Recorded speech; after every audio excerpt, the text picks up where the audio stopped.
우리 하나님 우리에게 주시는 말씀 보겠습니다. 디모데전서 2장 8절로 15절 말씀입니다. 그러므로 각처에서 남자들이 분노와 다툼이 없이 거룩한 손을 들어 기도하기를 원하노라.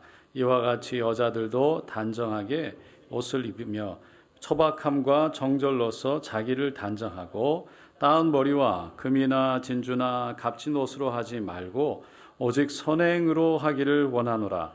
이것이 하나님을 경외한다 하는 자들에게 마땅한 것이니라. 여자는 일체 순종함으로 조용히 배우라. 여자가 가르치는 것과 남자를 주관하는 것을 허락하지 아니하노니 오직 조용할지니라.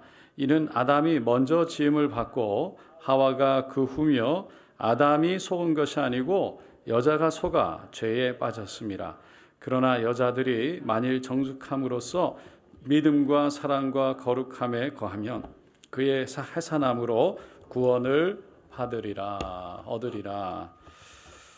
오늘 저는 디모데전서 2장 8절로 15절 말씀을 통해서 질서의 하나님, 질서와 책임이라는 제목으로 함께 은혜를 나누고자 합니다. 오늘 말씀을 읽으면서 여러분 흥미가 좀 진진하지 않습니까? 할렐루야. 이 말씀이 아마 읽으면서 이게 하나님 말씀인가? 이렇게 눈이 막 커지시는 분도 계실지도 모르겠어요. 8절에서 남자들에게 분노와 다툼을 위해 손을 쓰지 말고 기도하는데 손을 들고 기도해라 라는 것은 얼마든지 좀 수긍도 가고 이해도 가는 말씀입니다. 그리고 9절에서 여자들에게 머리를 닦거나 금과 진주나 값비싼 것들로 외모를 치장하기보다는 단정과 소박함과 정절로서 내면을 가꿔라.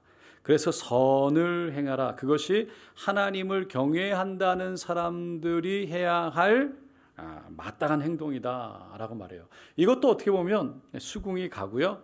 그리고 이해도 가고 받아들여집니다. 그런데 11절부터가 문제예요. 여자는 일체 순종함으로 배우라. 여자가 가르치는 것과 남자를 주관하는 것을 허락하지 아니한대요. 그 이유는 아담이 먼저 지음 받았고 하와가 그 다음에 지음 받았기 때문이고 아담이 속은 것이 아니라 하와가 속아서 뱀에 속았기 때문이다 라고 말하고 있습니다. 할렐루야. 네. 여러분 어떻게 생각하세요? 네. 아멘이십니까? 할렐루야. 네. 이 오늘 본문 말씀은요, 기독교에서 늘 이슈가 되고 논쟁거리가 되어온 아주 어려운 말씀이에요. 특별히 초대교회 여성들에게 주셨던 이 말씀 때문에 수많은 신학자들이요 서로 논쟁을 지금까지 벌여오고 있습니다. 여러분 어떻게 생각하시는지 모르겠지만 여러분 과연 여자가 오늘 말씀처럼 교회에서 조용해야 하고요 남자를 주관하지 말아야 된다. 이게 우리 세대는 뭐 그렇다 치더라도 과연 현대 사회를 살아가고 있는 우리 다음 세대들에게는 이 말씀을 어떻게 가르쳐야 하는가? 딸을 두고 있는 부모라면 딸에게 너는 조용히 하고 뭐 누구 가르치려고 그러지 말고 남자를 주관해서는 안 돼라고 가르쳐야 하는 것인가? 교회에서 여자들의 입장과 역할은 무엇인가라는 이 질문이요. 기독교 지도자들 또 신학자들 가운데 오늘까지도 사실은 논쟁이 되고 있고요. 합의점을 찾지를 못하고 있죠. 오늘 예배가 끝나면 어쩌면 우리 장로님과 권사님들이 혹시 싸울까봐 할렐루야. 가정에서 혹시라도 논쟁이 일어날까봐 이 말씀이 무슨 의미인지 우리 한번 알아보도록 하겠습니다. 오늘 본문 말씀에 신학적인 견해가 여러 가지가 있는데 크게 두 가지가 가장 기본적으로 많죠. 첫째는 오늘 본문을 그 당시의 문화 속에서 쓰여진 것이기 때문에 오늘날 우리 삶에는 적용되지 않는다라는 거예요. 이거를 주로 이제 여성 해방론자들이 많이 얘기하는 내용이에요. 그들은 자유주의적 견해를 가지고 이 말씀은 절대 인정할 수 없다 라고 말하죠. 왜? 현대 시대에 맞지 않기 때문이다. 하지만 우리가 조금 생각해 봐야 될 것은 하나님 말씀은 어제나 오늘이나 영원토록 변하지 않는 진리의 말씀이라는 거예요. 그러니까 그 말씀 속에 분명히 하나님이 원하시는 사도 바울이 의도했던 분명한 원리와 뜻이 담겨져 있을 거라는 것이죠. 두 번째 견해는 여성들이 교회에서 어떤 사역도 해서는 안 된다라는 견해예요. 실제로 미국에 가면 존 맥카터라는 아주 그 말씀을 좀 잘 가리킨다는 목사님, 그 교회가 그레이스라는 교회인데, 은혜라는 교회인데 주일 성도 수가 한 10,000명이 넘어갑니다. 주일날 출석이. 제가 뭐 그때 뭐 10여 년, 15년, 16년 전이니까 지금 어떤지 모르겠는데 지금도 여전히 아마 굉장히 이렇게 활발하게 활동하는 교회예요. 근데 그 교회에서는 말씀 그대로 여성들이 아무것도 하지 못하게 해요. 모든 공예배의 기도와 안내조차 여성들은 못하게 합니다. 머리를 쓰게 하거나 시카고에 있는 무디 대학이 있어요. 여러분 잘 아는 D.L. 무디, 굉장한 전도자였죠. 그분도 그 신학교에서는요. 그분이 이렇게 D.L. 무디 신학교에서는 여자가 수업 시간에 가르치거나 가른증을 하는 것은 괜찮은데 예배 시간에 설교를 하거나 예배 시간에 가르치는 간증은 괜찮아요. 뭐 이렇게 설교를 하는 것에 대해서는 허락하지 않습니다. 이런 관점은 말 그대로 문자 그대로 해석해서 받아들이는 근본주의적 해석이에요. 이러한 해석을 지지하는 교회나 교단들은 실제로 지금도 교회에서 특별히 공적인 예배에서 여성들이 강대상 위에 올라와서 기도를 하거나 말씀을 가르친다거나 설교를 하는 것 금하고 있습니다. 한국의 우리 교단에서는 여성들을 안수를 하지만 실제로 많은 장로교회들, 교단들 다 다른데 정통에서는 아직도 여성 안수에 문제를 두고 있죠. 하지 않고 있죠. 그런데 만약에 이것이 문자적으로 해석하는 것이 맞다면 하나님 말씀이 지금 우리가 읽은 디모데 전서 2장 말씀만 있는 건 아니거든요. 남성에 대해서 여성에 대해서 교회에서 해야 될 역할에 대해서 고린도전서 11장에 보면 여성들에게 머리에 무엇인가 쓰고 기도하고 예언해라 라는 말씀이 있어요. 그러니까 이 말씀대로라면 여자들은 머리에 모자를 쓰고 들어와야 된다는 거죠. 실제로 이것을 호주 어떤 보수 교단에서는 사용하고 있어요. 근데 문제는 여러분들의 입장에서는 이 말씀을 읽으면서 어떤 생각이 드세요? 우리 교회는 오순절 교단은 이런 부분을 좀 뭐라 그럴까? 우리는 두 가지 극단적인 견해로 가지 않아요. 제가 이 견해에 대해서 두 가지를 얘기하면서 부정적으로 얘기하는 것을 여러분들이 들으셨을 거예요. 그래서 자유주의적인 해석이나 근본주의적인 해석이나 그것으로 극단적으로 가는 것이 아니라 분명히 중간에 어딘가에 답이 있을 텐데 이 문제를 놓고 초대교회 상황에 대해서 우리가 먼저 생각을 해볼 필요가 있고요. 그것에 관련해서 오늘날 현대교회에서 여성들이 어떤 역할을 해야 될지에 대해서 우리가 발견하는 것이 매우 중요합니다. 초대교회 당시에는요, 사회적으로, 그러니까 교회적으로가 아니고 사회적으로, 사회 문화적으로 여성들의 지위가 한없이 낮았어요. 그러니까 유대 교회에서도 마찬가지고요. 그러니까 유대인들의 유대 문화 속에서 헬라, 그리스, 로마의 문화 안에서도 마찬가지였어요.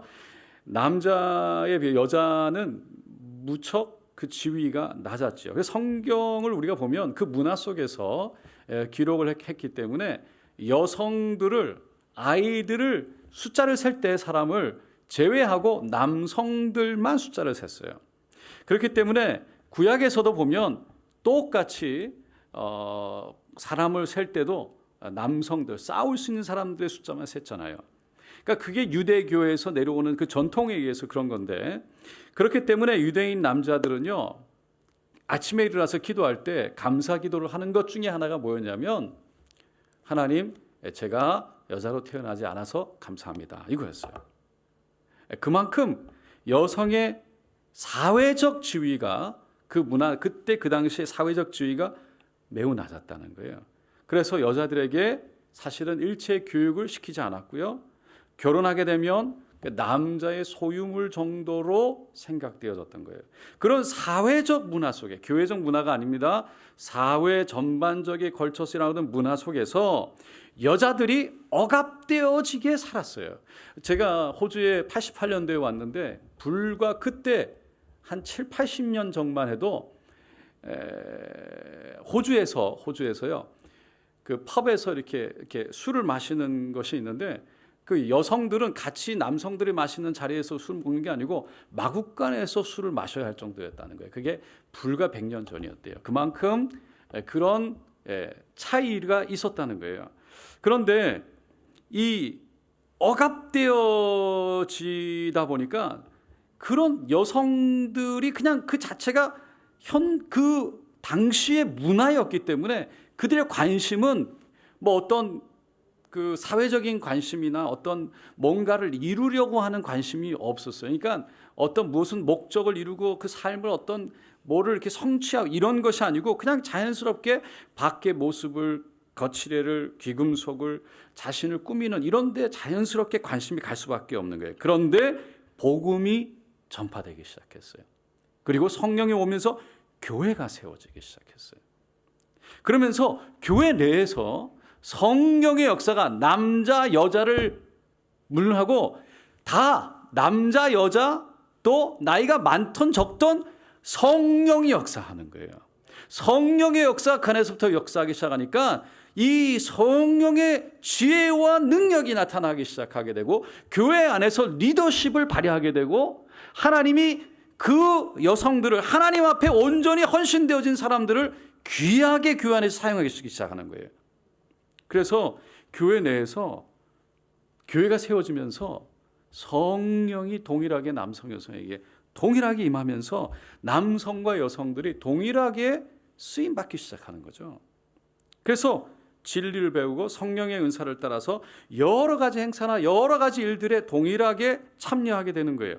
고린도전서 11장 2절로 5절에 보면 이런 말씀이 나와요. 너희가 모든 일에 나를 기억하고도 내가 너희에게 전하여 준 대로 그 전통을 너희가 지킴으로 너희를 칭찬하노라. 그러나 나는 너희가 알기를 원하노니 각 남자의 머리는 그리스도요 여자의 머리는 남자요 그리스도의 머리는 하나님이시니라.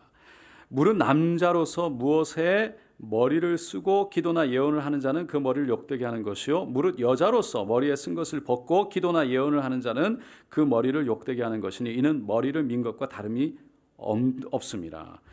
여전히 고린도 교회에게 그 당시에 사도 바울이 얘기를 한 거예요. 그런데 이 말씀을 가만히 보면 기도나 예언을 하지 말라는 게 아니에요.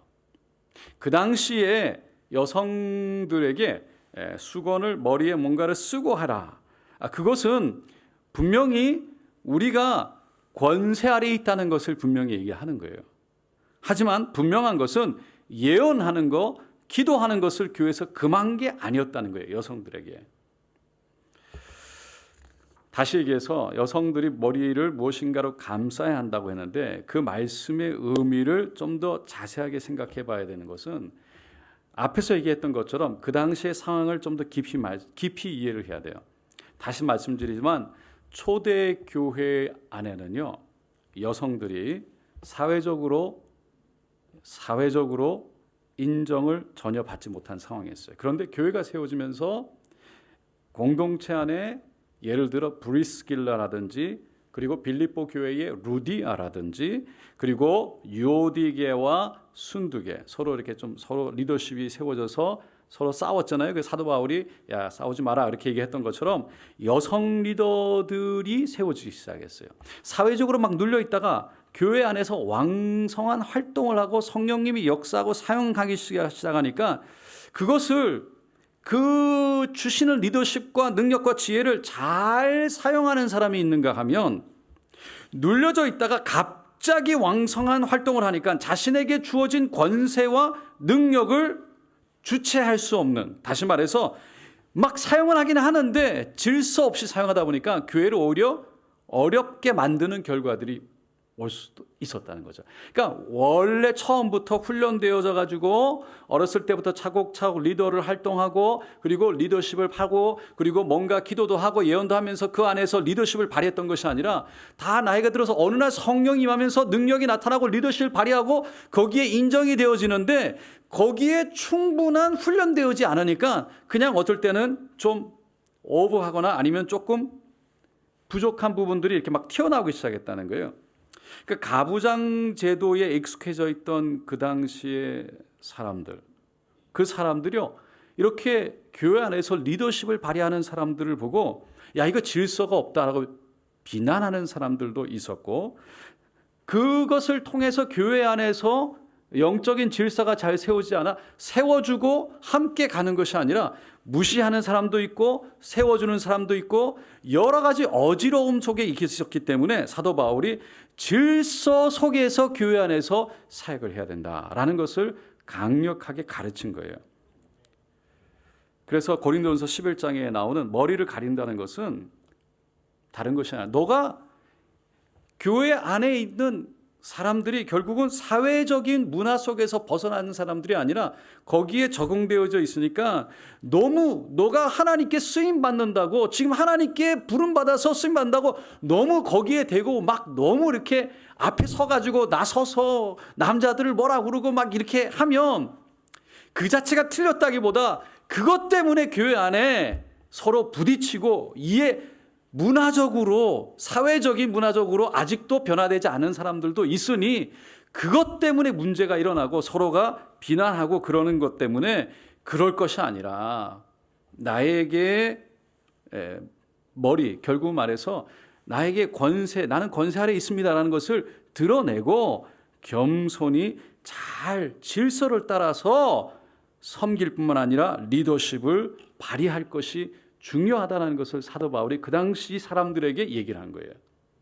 그러니까 오늘 본문의 말씀의 의미도 아담과 하와 얘기 말씀이 뭐냐면 하와가 다음에 지은 것 같이 창조에도 질서가 있으니 교회 내에서 그런 질서가 있는 문화 속에서 이거를 잘 이해하고 지혜롭게 행하는 것이 필요하다는 것을 얘기하고 있어요. 그러니까 오늘 본문 말씀은 결국은 오늘날 우리에게 주는 말씀이라기보다는 먼저 초대교회 여성들에게 그 당시의 상황을 고려해서 사도 바울이 권면의 말씀인 거예요. 그래서 무척대고 교회에서 여성들이 사역을 하지 마라, 아니면 이런 것들 무조건 적용할 수는 없어요. 그러나 그럼에도 불구하고 분명히 여성들도 오늘날 성령이 임하면서 동일하게 쓰임받고 있다는 것입니다. 그래서 우리가 사역함에 있어서 사도 바울은 질서 있게 해야 된다. 교회 안에 질서가 있다. 눌려 있다가 갑자기 튀어나오니까 그 질서를 뛰어넘고 싶은, 여러분 막 눌려 있다가 갑자기 해방되면 그 다음에 파워가, 그 다음에 나에게 어떤 능력이, 권세가 주어지면요, 사람은 자기도 모르게 이게 흔들리는 거예요. 막 쓰고 싶은 거죠. 아무리 좋은 의도를 갖고 아무리 좋은 능력이 있다 할지라도요, 질서에 따라서 사역을 하지 않으면 분명히 문제가 생깁니다. 그러니까 이와 같은 결론을 배경으로 오늘 본문 말씀을 다시 돌아가 보면 사도 바울이 8절에 여성들에 대한 얘기만 아니라 남자들에 대해도 똑같은 얘기를 하고 있어요. 그러므로 각처에서 남자들이 분노와 다툼이 없이 거룩한 손을 들어 기도하기를 원하노라. 고대에는 유대인들이나 이방인들이나 그리스도인들이요, 이게 그 당시의 문화예요. 남자다. 그러니까 일반적으로 가장 남성적인 모습이요, 이렇게 손을 들고, 이렇게 손을 번쩍 들고 하늘에서 바닥을 핀 모습이 굉장히 남성적인 아주 전형적인 모습이었어요. 그러니까 유대인들의 의식에는요, 기도하기 전에 이 손을 이렇게 하나 앞에 든다, 이게 굉장히 중요한 의식 중에 하나인데 그것이 하나님 앞에 거룩한 손이 되기 위해서는 손을 반드시 씻어야 했던 거예요.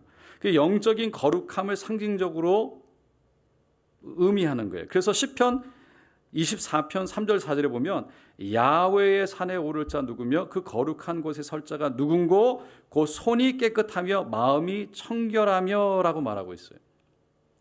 이러한 사고방식과 예식을 사도 바울은 잘 알았던 거죠. 그래서 남자들에게 거룩한 손을 들고 기도해라 라고 권면했어요. 그러니까 하나님 앞에 설 때는 분명히 바른 마음의 자세를 가져야 한다. 그것은 분노와 다툼 없는 연합된 마음이어야 한다. 그리고 하나님께 기도할 때 바른 마음으로 연합되어 나가는데 그것이 곧 하나님을 머리로 두고 그리스도를 머리로 둔 분명한 질서와 조화를 통해서 이루어져야 된다라고 말하고 있는 거죠. 사도 바울이 에베소 교회와 교회를 돌보는 디모데, 이 사랑하는 디모데에게 지금 이 디모데후서를 통해서 무엇을 얘기하고 싶었어요? 교회 안에 너가 젊지만 너가 아직 어린 그런 그거를 업신여기게 하지 말고 너가 거기서 어떻게 목회를 해야 될지, 어떤 리더를 세워야 될지, 어떻게 교회 질서를 세워야 될지, 어떻게 교회의 올바른 가르침을 가르쳐야 될지, 이단적인 가르침이 아니라 그래서 교회를 굳건하게 세워 나가야 될지에 대해서 가르쳐주는 말씀, 권면하는 말씀이 지금 디모데전서 후서잖아요.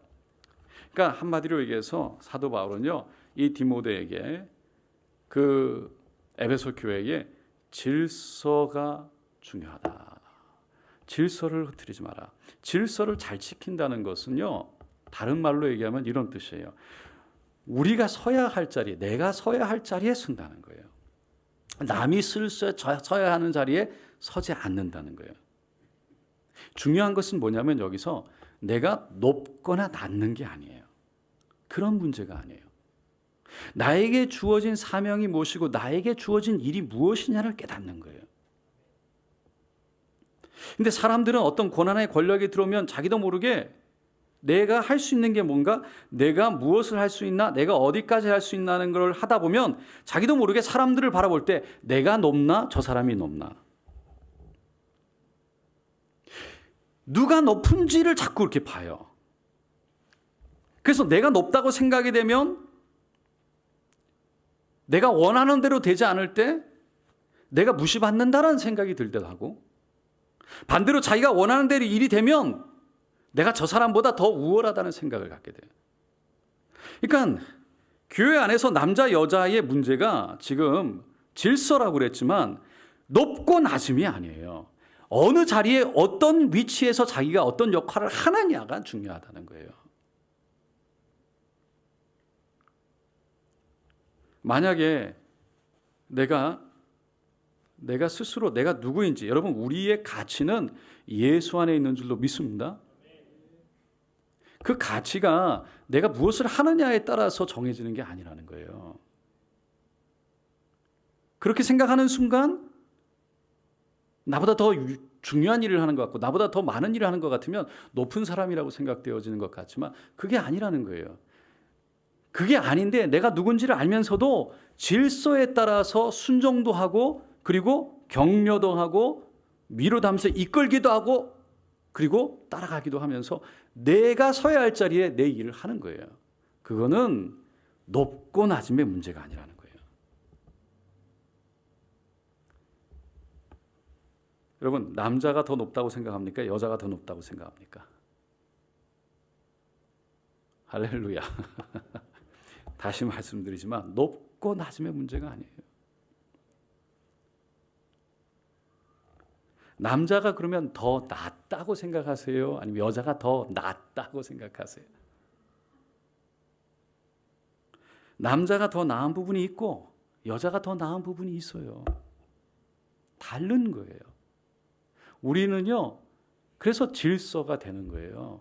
우리는 높고 낮음이 아니라 우리에게 주어진 역할들이, 하나님이 우리에게 주신 것들이 있다는 거예요.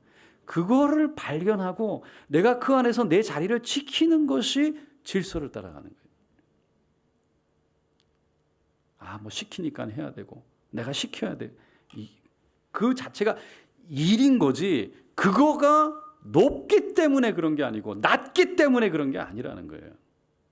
그렇게 생각하기 때문에 교회 안에서 문제가 생기는 거예요.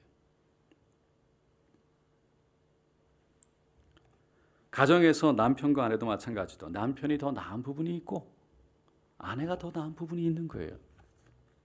그것을 깨닫고 인정할 때 서로에게 없다고 부족하다고 손가락질하는 게 아니고 나에게 없는 것을 저 사람이 메꿔주는 것을 볼 수 있을 때, 나에게 없는 것을 저 사람이 채워준다는 것을 볼 수 있을 때 우리는 그 사람이 고맙고 그리고 함께하면서 감사를 경험하게 되는 거예요. 그래서 서로 협력하는 거예요. 그러면 실수가 줄어요. 더 나은 길로 가는 거예요. 결혼 예비 학교 할 때 꼭 하는 얘기가 있습니다. 막 과정 여러 가지가 있는데 MBTI라고 성격 테스트를 해요. 할렐루야. 그 여러 가지가 있는데 그 중에 어떤 사람은 숲을 큰 그림을 그리는 사람이 있는가 하면 어떤 사람은 나무를 보는 사람이 있는 거예요. 서로가 가만히 보면 서로가 반대로 만나게 되어 있어요. 어떤 사람은 잘 계획적으로 하는 걸 좋아하는 사람이 있는가 하면 어떤 사람은 순발력 있게 순간순간 결정해서 가는 사람이 있어요. 이게 그래서 서로가 만났는데 여행을 가려고 그러는데 계획하는 사람은 어디에 가서 뭐 하고 어디서 자고 뭘 먹고 쫙 계획을 해야 마음이 안정이 돼요. 그래야 떠날 수 있어요. 근데 그렇지 않고 비행기표만 사면 할렐루야 가다가 좋으면 들어가고 여기 좋을 것 같으면 저기 가자 그러고 가는 거예요. 근데 이게 좋거나 나쁜 게 아니고 이게 더 맞거나 틀린 게 아니에요. 그냥 하나님이 그렇게 우리를 만들어 주셨어요. 다 각자에게. 외형적인 사람이 있고 내성적인 사람이 있어요. 그냥 다르게 하나님이 이게 더 좋거나 나쁜 게 아니에요. 다 하나님이 각자에게 태어날 때부터 주시는 게 있어요. 물론 시간이 가면서 바뀌어요.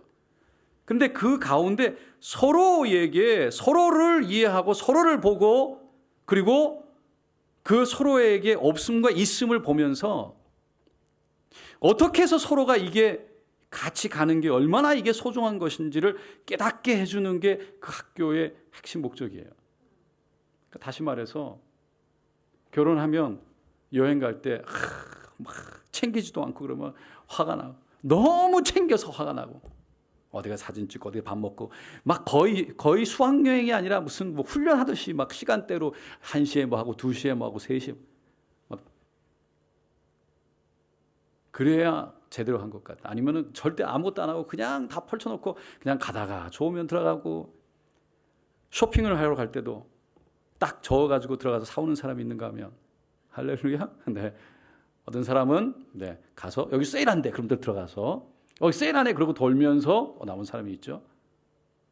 어떤 사람은 이 센스 오감을 통해서 보고 만지고 맛보고 느낀 오감을 통해서 정보를 받아들이는 사람이 있는가 하면 어떤 사람은 인투이션 그냥 아주 직관적으로 이렇게 딱 보면 직관적으로 괜찮아 하고 직관적으로 이렇게 정보를 받아들이는 사람이 있어요. 그리고 감정적인 사람이 있고 이성적인 사람이 있어요. 그래서 그 정보를 받아들이면 이성적으로 판단해가지고 이건 이렇고 이건 이래서 그래서 결정을 하고 행동을 옮기는 사람이 있는가 하면 그걸 행동 옮길 때 감정적으로 옮기는 사람이 있는 거예요. 다 달라요. 그거를 알 수 있도록 하면서 그래서 서로가 감정적이다. 그리고 서로가 조금 즉흥적이다. 그러면 앞으로 조심해야 된다. 서로가 마음만 맞으면 그냥 일사천리로 막 너무너무 좋아. 너무너무 잘 맞아. 그런데 위험할 수 있다.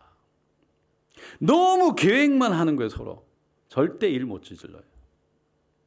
완벽이라는 건 없어요. 어떤 모험심이 없으면 일은 못 저질러요. 그게 서로가 얼마나 다른데 그것이 서로에게 다 있다는 것을 깨닫게 해주는 거예요. 그것을 통해서 서로 협력해서 그 대화 가운데 서로가 부족한 것을 이런 생각과 저런 생각들을 모아서 내가 보지 못하는 것들을 보면서 함께 다 보고 그 안에서 적당한 가장 합당하고 생각하는 대화 가운데 결정하고 나가는 거예요. 그게 대화 기술이에요. 그 대화 기술도 가르쳐요.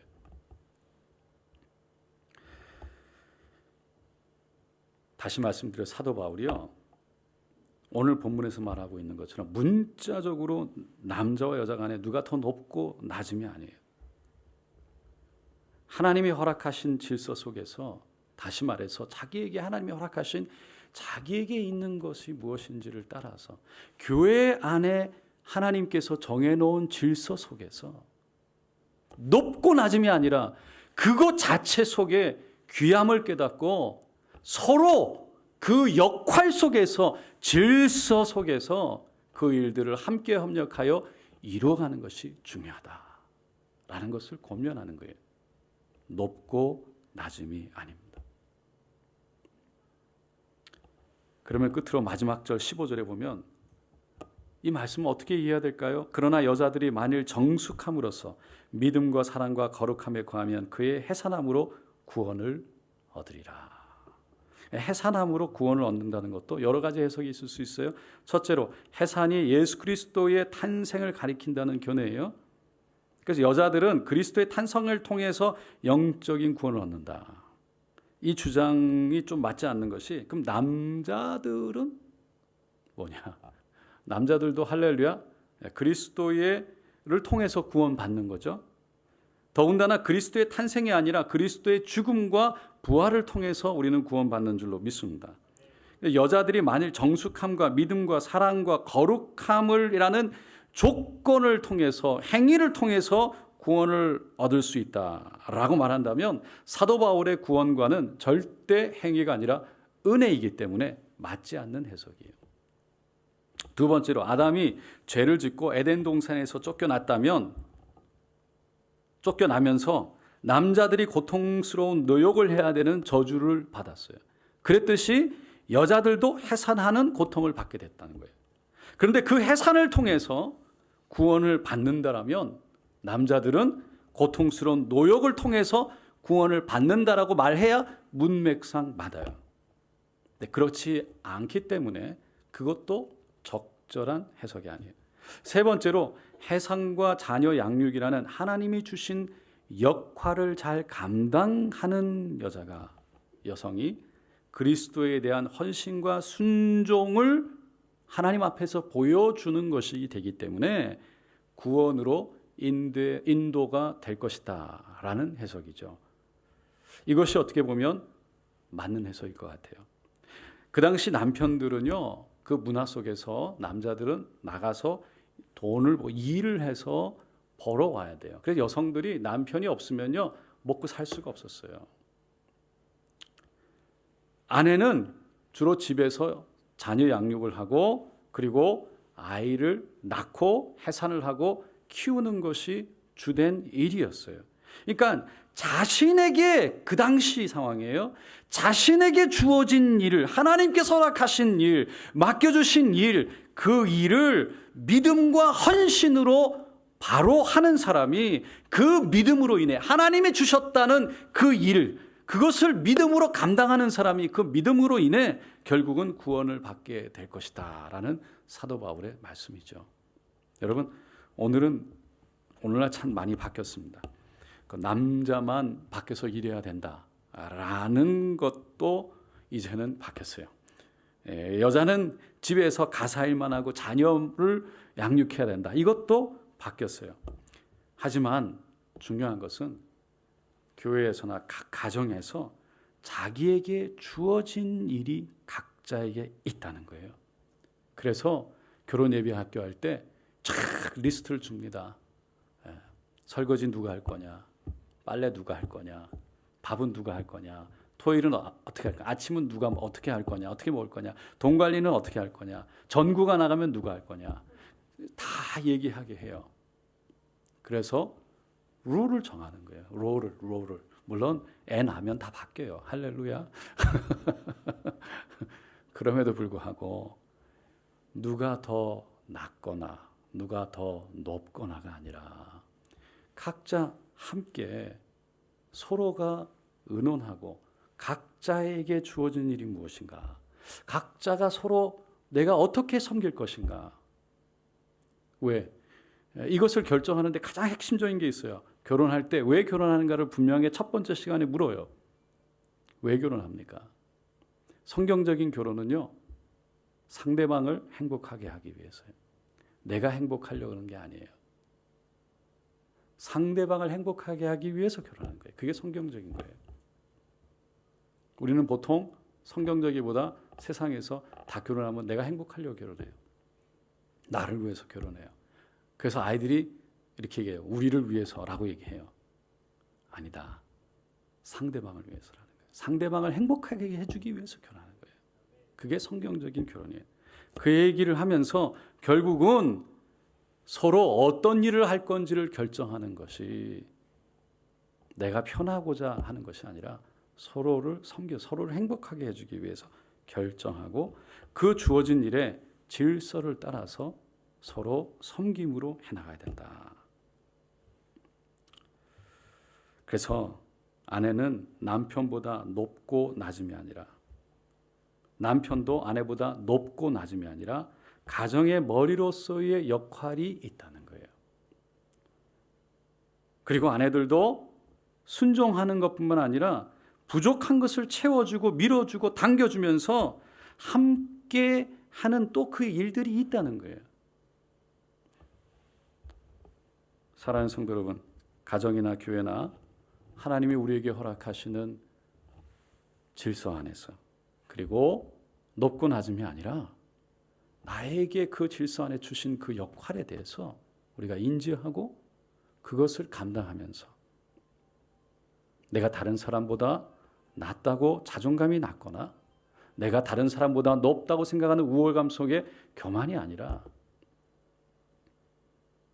정말 서로가 하는 일이 다르다는 것을 인정하면서 함께 도와주고 기도해주고 함께 손을 잡고, 그래서 하나님의 나라를 이 땅에 만들어가는 우리 귀한 가정과 교회 되시기를 예수님의 이름으로 축원드립니다.